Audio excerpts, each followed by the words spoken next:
From the STMM Digital Studio, welcome to the Ricky Mathews Show, the show that celebrates the people who are working to make this such a great place to live, work, and play. Listen, I'm thrilled to have STMM Digital as the sponsor of my studio. This is actually the digital advertising and marketing arm of SuperTalk Mississippi Media. It's a best-in-class digital effort serving clients across the state of Mississippi. It's been amazing watching them in action. When it comes to like digital advertising solutions, STMM Digital is really a force to be reckoned with. They've developed a multimedia, multi-platform, full-service company that understands the ever-evolving landscape of digital marketing. Boy, is it ever evolving. I'm a former CEO of a digital media company. I know this really well. With their extensive knowledge and experience, they have consistently delivered outstanding results for their clients. And when you add SuperTalk Mississippi's extensive radio network and the multimedia platform that they have, this is really next-level stuff. I can't say that more emphatically. In short, what they've built is a multimedia advertising solutions company that's hitting on a lot of cylinders. So when it comes to digital advertising, choose STMM Digital. They are experts who will help you take your efforts in the digital world to a new height. By the way, as I mentioned, I'm a former CEO of a digital media company. So if you're a business owner or you have responsibility for digital advertising and you're frustrated with your current digital efforts, and I can understand why, because it can be super complicated. I'd really encourage you to reach out to STMM Digital. You will be glad you did. I can tell you that. Now, I have a quote I want to share this morning that I came across, and it just conjured up a lot of ideas and a lot of thoughts. But the quote was from artist Paul Cézanne. And here is what he said. He said, "Keep good company, that is, go to the Louvre, excuse me. If you've heard of the Louvre before, you know that it is the National Museum and Art Gallery in France. By the way, it's the most visited museum in the world." So that's important to note. And Paul Cézanne was a French artist and post-impressionistic painter.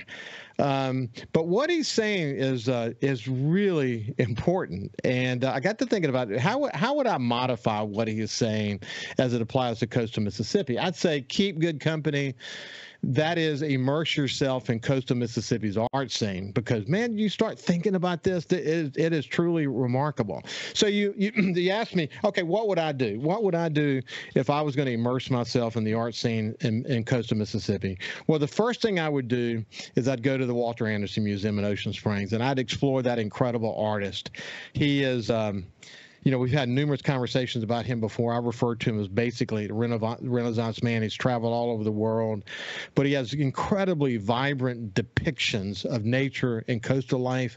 If you want to see an artist that is indigenous to this coast, Walter Anderson is the guy. And while you're in Ocean Springs, you got to go to the Mary O'Keefe Cultural Center of Arts and Education. There's so much going on there, from exhibits and workshops and performances, a wide range of artistic expressions. You'll love it. There's obviously a lot of shops and other places to go in Ocean Springs. Then I'd go to the O'Keefe Museum of Art.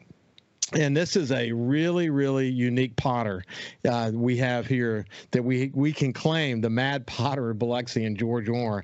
They also have a bunch of contemporary exhibits that are important.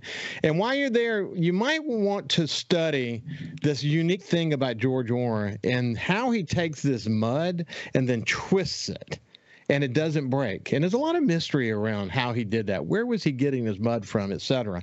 The other thing you can note while you're there is this internationally known architect, Frank Gehry, and study why he talked about this campus, which he designed, is dancing with the trees. What a treasure that is for coastal Mississippi.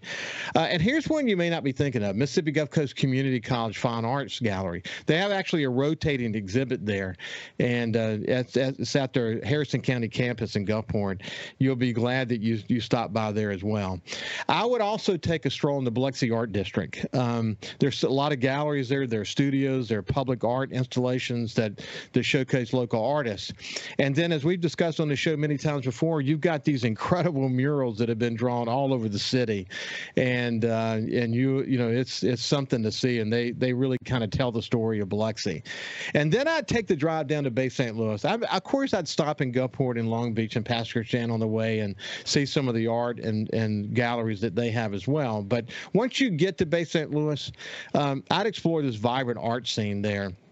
It has a lot of galleries. It has art walks. It has all kinds of way to celebrate local artists.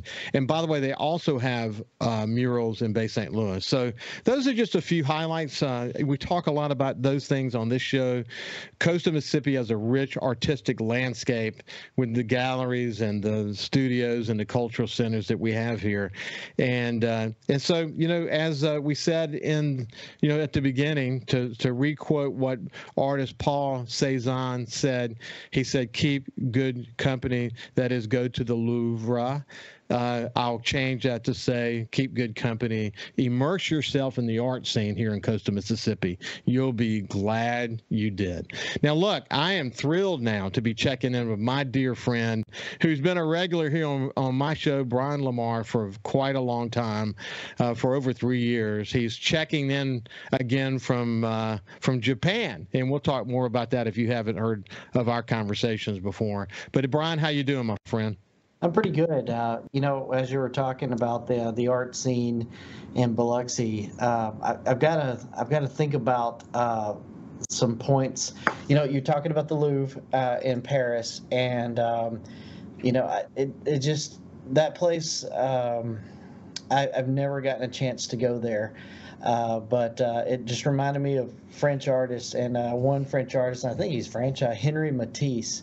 It seems like Walter Anderson is like that Henry Matisse quality, that level of iconic art. And I've actually, we brought a couple of Walter Anderson prints with us with our household goods.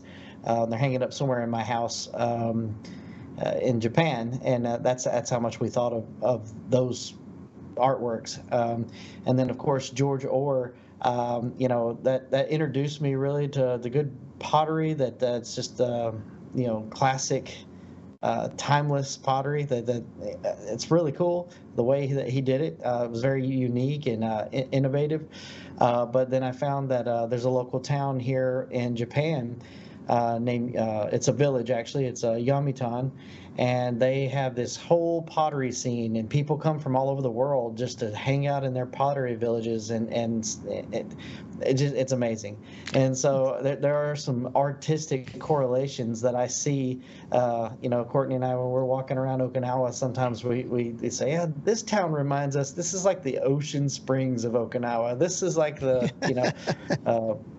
we've even got a town that we consider kind of the Wiggins of Okinawa. So, well, that's very neat. It's interesting because George Orr, he was an interesting guy, and it wasn't until the art community in New York sort of took notice, and then a book was written about him, and he got discovered in a gigantic way. I mean, he would be, obviously, a lot of the appreciation for him came after his death. But it's amazing if he were here today and he were to see sort of what's come of the awareness of him as a result of the art community in New York, sort of taking notice, he'd be blown away by it. And I bet, because of that, I bet if you were to talk to potters in Japan, they probably know of George Orr. I think the same thing is going to happen with Walter Anderson, because as you know, Robert St. John and his partner not only did a book about Walter Anderson that many people helped, the family helped with, and others at the museum helped with, but they also did a documentary that is played on PBS channels across the United States. And I think the same thing is beginning to happen as people begin to become aware of this world traveler, this Renaissance man, Walter Anderson, and his very unique way of painting. I've painting in the bedroom just next to me here that we cherish. But being such a talented guy, and when you see that painting, you think of coastal Mississippi, and it's cool that you brought a couple of pieces with you to Japan. Yeah, a couple small pieces, but it's pretty cool. I can share them with friends that are over here that are artistically inclined, so that's nice. Yeah. Hey, listen, it's been awesome staying in touch with you, and I'm thrilled that you continue to make your mark here in Mississippi in a bunch of different ways, certainly by being on the show, but you're also a columnist for SuperTalk Mississippi News, and we're thrilled that we have that partnership with you. I know that JT Mitchell, the news director, is thrilled about that as well. Hey, when we come back on the other side, we'll remind people how you and I know each other and this unique journey that you're on. And you just had to experience some typhoons, and we'll talk about that as well. When we come back, we'll continue our conversation with Brian Lamar. Okay. Welcome back to the Ricky Mathews Show from the STMM Digital Studio. We have my friend Brian Lamar, who's coming to us from Japan. Now, Brian used to be the public information guy at the Naval Construction Battalion Center, the CB base. And as I've told the story, I hadn't been doing this show very long at all. And Brian and one of his comrades appeared in the waiting room at the SuperTalk location, and he introduced me to him, and he had a great relationship with Kip, and he's done incredible work. Now, look, I've been as the publisher of the Sun Herald. We published the CB Courier at one point for many, many years, and then the Keesler News for many, many years. So I've known the people who are in these roles over really the course of my career in newspaper business, and Brian is one of the best I've ever come in contact with. And as it turns out, when I was in Alabama as president of the Alabama Media Group, I had one of the newspapers and websites that I had responsibility for was actually in Huntsville, and Brian spent time there. So we've been able to share a lot of notes along the way. But he decided to do the work that he does, but in Japan, and he moved his family over there. He wanted to expose his two sons to more cultural experiences. And man, I've been watching you closely, actually, and you have you continue to soak it up. It's been a great decision that you made, isn't it? Yeah, it's been a great decision. My kids, we were discussing. So we're coming up on the 1 year mark at the end of this month that we've been here. And my kids and I and Courtney were discussing what our future plans are. And the way the Department of Defense works with my job, as long as I don't stay overseas more than 5 years, I have return rights back to my position back at the CB base one day. And so I was asking the kids, because we have to sign extension paperwork, things like that. And I was asking the kids, all right, well, we got a decision to make. You want to go back home or what? And they said, well, Dad, we really like it here. So I said, okay, all right, well, is it Okinawa? Is it just Japan culture in general is what you like, or do you just like overseas?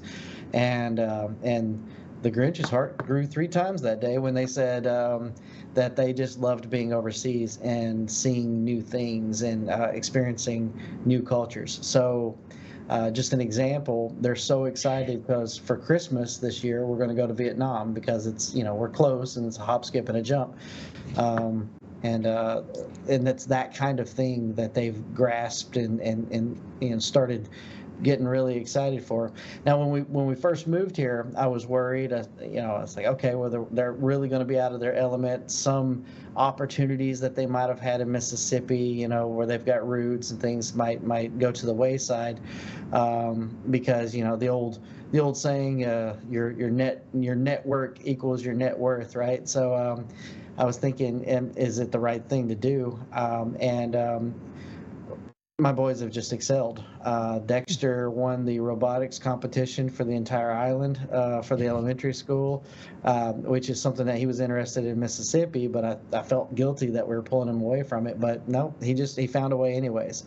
So I just decided that I don't have to worry about, especially Dexter, and then Wyatt has been excelling in all kinds of other ways as well, and just even intangible ways that I can perceive them because I'm his dad and I'm around him every day, but just growth and development all around.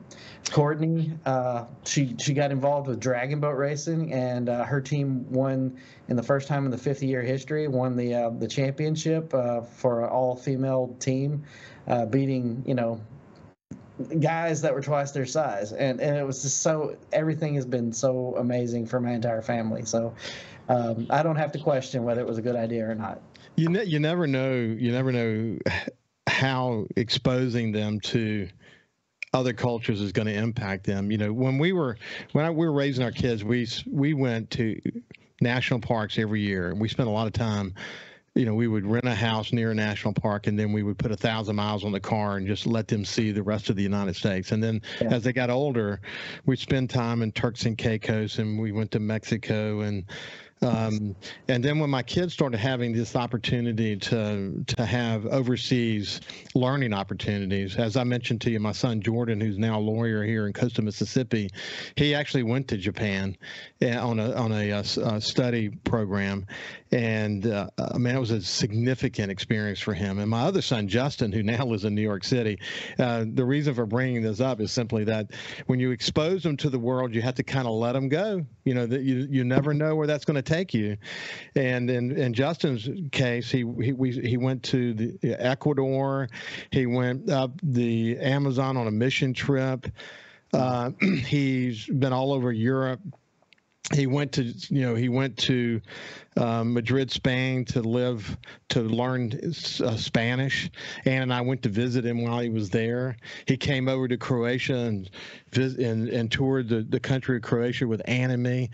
But he was always going to be our world traveler. What happened was, when he was at Auburn, he got an undergraduate degree in building science, essentially sort of a mix between architecture and engineering. And then he went on to get a finance degree and a master's in finance. Then he landed with Price Waterhouse. But as a result of all of his travel, what he wanted to do was international consulting. And now some years later, he finds himself on the international consulting team in New York for Price Waterhouse. But, I often say, and Anna and I talk about this all the time, we knew by letting them go, by letting them spread their wings, that two of them, thank God, came back home. But Justin was the guy who was going to visit, and we were going to be able to talk to him on Facebook. But he probably was never coming back home again. And you just got to be willing to let him go, and you fully expect that this experience will create opportunities for your sons that you have no idea what those are going to be, but they're going to be way beyond what would have happened if they would have just stayed here. Oh yeah, the opportunities for them are endless, and they won't have that lack of knowledge or fear of the unknown at this point, because they've embraced it. Yeah, another friend of mine, James O'Byrne, who worked with me in New Orleans at NOLA Media Group, he was a Pulitzer Prize-winning journalist there, and also became my VP of innovation. He moved to France, and he lives on the countryside of France now, and he has a son that he did the same thing you're doing. Who now, you mentioned Vietnam, he actually works for a nonprofit in Cambodia and has for many years. And his other son, I think, lives in San Diego, California. But, life's experiences. And what you learn when you do that, and I can speak to this very specifically, you learn that the world is actually pretty small, don't you?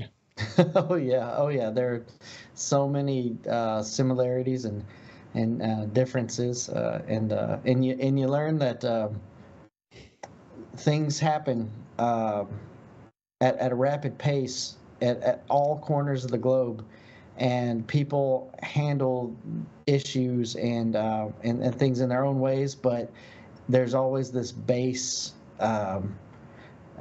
operating instruction that humans have. So it combines us and connects us all. It really does. And I tell you, I'm reminded of that pretty often. I've watched the war in Ukraine very, very closely. And I have made friends with someone. I have a family member connection to a woman by the name of Laurie Jackson, who is an independent missionary in Ukraine. And they've formed this nonprofit effort, commandeered a hotel and they're working with families whose husbands have gone to fight, and it's just inspiring to watch them. But what I've learned in my conversations with Laurie is that they're God-fearing people. They love their community. They love each other. It feels, when I talk to her and meet, she brings people into the conversation who are around her, and I get to meet them and talk to them. They remind me of coastal Mississippians. They remind me of us. And you find the same thing in Japan, don't you? Oh yeah.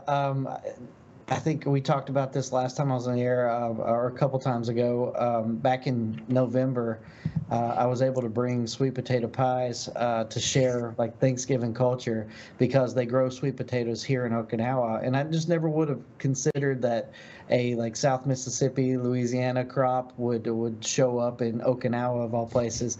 And yes, the recipes are a little bit different, but it's the same type of crop or whatever. But once they tried our version of sweet potato, they wanted the recipe. So they're expecting me to bring some more at the family community center around Thanksgiving this year as well.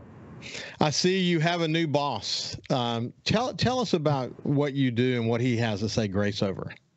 Yeah, so I'm actually, as we're having this conversation right now, I'm in Hiroshima, Japan, and we have a ammunition depot here, and our new commanding officer, Major General Womack, he's the new commanding officer of United States Army Japan, and he came and visited, and I got a chance to meet him.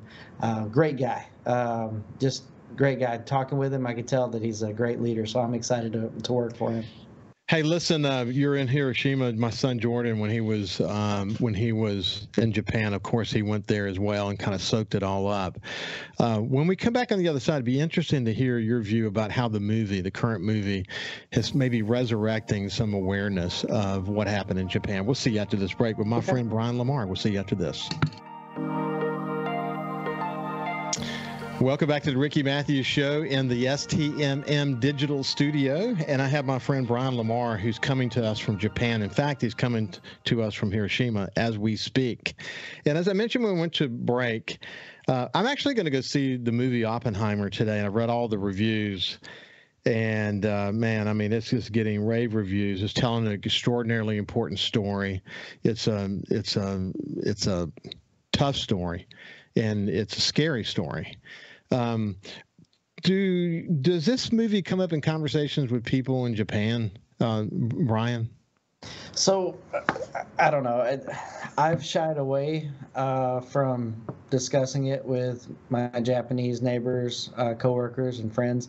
But yeah, the movie's come out, and they are playing the movie in some Japanese theaters here, and I know that from what I've seen, the movie has created an emotional response to the movie, and I think I talked about this in a column or two ago, and downtown in Hiroshima, even without the movie coming out, there's a very somber, heavy feeling when you're walking along the river side, and there's these artifacts that remind you of the blast. And there's this one building called the Atomic Dome, and it was basically the only standing structure within I don't know how far, but a good ways. I mean, it flattened the city. Hundreds of thousands of people died.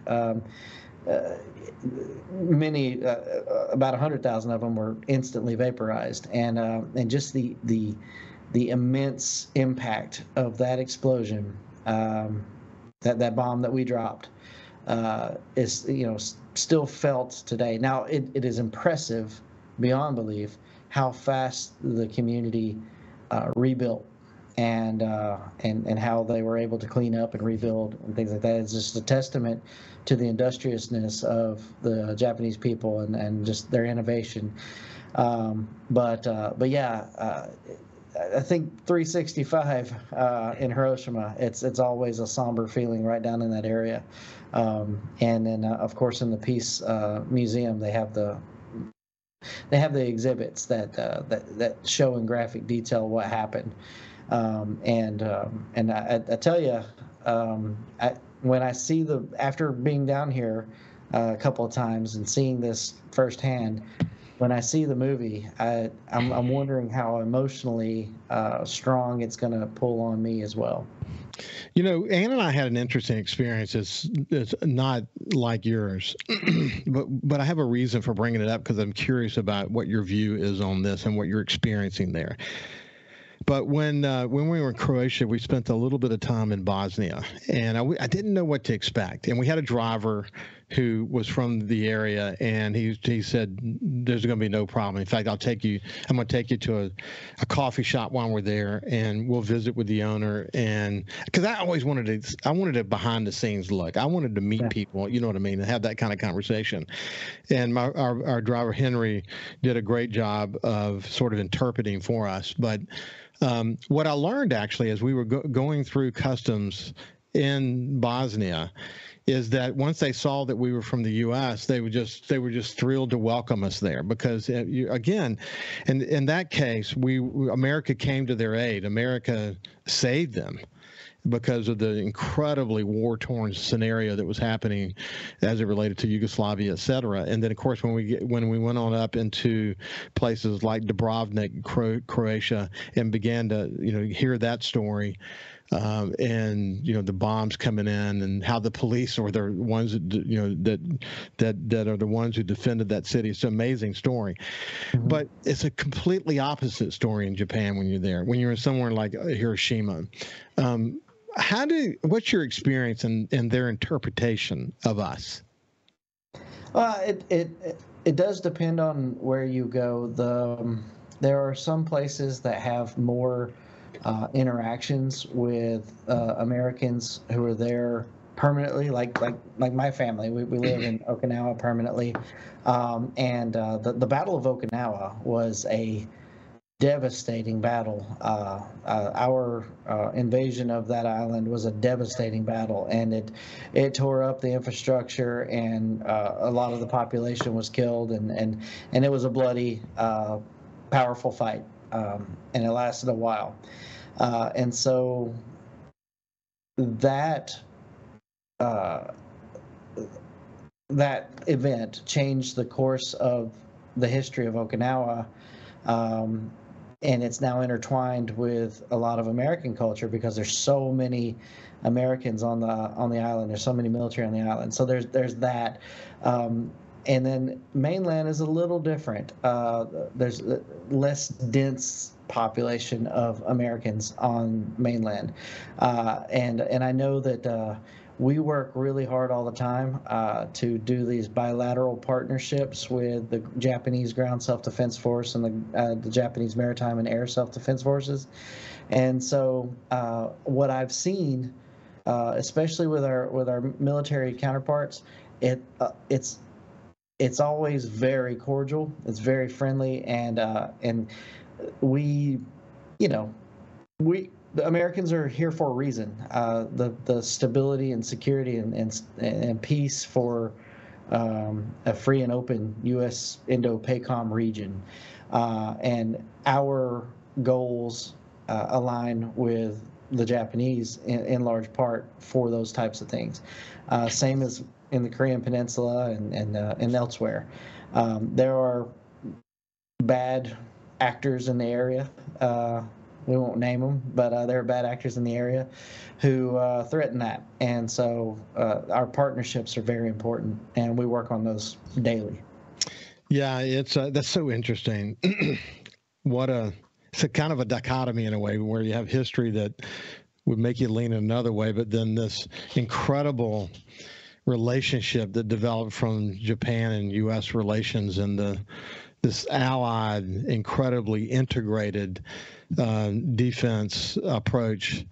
It's turned into one of our most important strategic relationships in the world, and it's amazing. We've got great friends all over the Pacific region because we share similar ideals, similar values, and similar goals to keep the Pacific free. And so I feel that every time that we are engaging with our military counterparts from other nations, our allied nations, it's always a, I mean, I don't want to say it's a good time. Sometimes the training's kind of hard and everybody's tired of it, but there's a lot of camaraderie, and Yeah.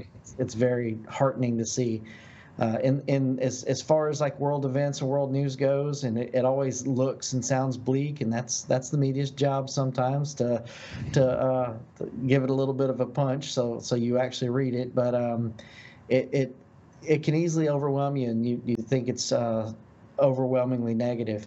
But the headlines you don't see, that maybe sometimes don't get written because they're not sensational enough, is that there are so many good things happening all over the world, and with or without the Americans' assistance. But in the case where I'm at now, I see all these partnerships all the time, and it gives me hope. That's pretty awesome. I read something, in fact, just yesterday about the Ukrainian counteroffensive and how it's been a bit slow for a lot of reasons that we know. I mean, Russia had a long time to dig in and all that.